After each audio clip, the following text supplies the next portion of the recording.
Audiology, deaf education, and speech-language pathology graduate students will embark on a journey of discovery as they progress through their programs in the Department of Communicative Disorders and Deaf Education at Utah State University. As we begin a new chapter, we are here to acknowledge your relentless pursuit of knowledge, your unwavering dedication, and your boundless enthusiasm for making a profound difference in the lives of others.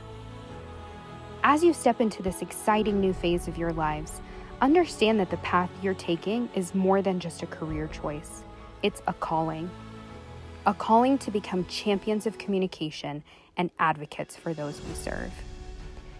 Over the years, you will devote countless hours to honing your craft, refining your skills, and embracing the art of empathy and patient-centered care. You will face challenges head-on, and you've already demonstrated the tenacity required for this noble profession.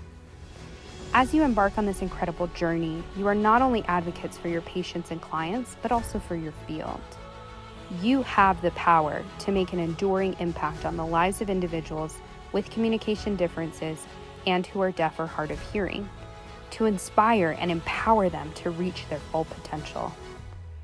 The road ahead may not always be smooth, but remember that the most brilliant stars shine in the darkest nights.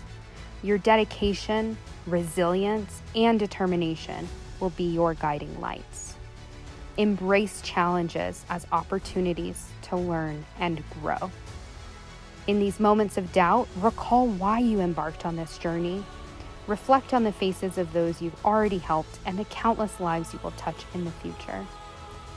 As you venture into your graduate degree programs in audiology, deaf education, and speech-language pathology, remember that you are not alone. You are part of a community of compassionate and highly skilled professionals who all share your passion. Lean on each other for support, inspiration, and camaraderie. Go forth with confidence, with compassion, and with the knowledge that you are the architects of hope and change.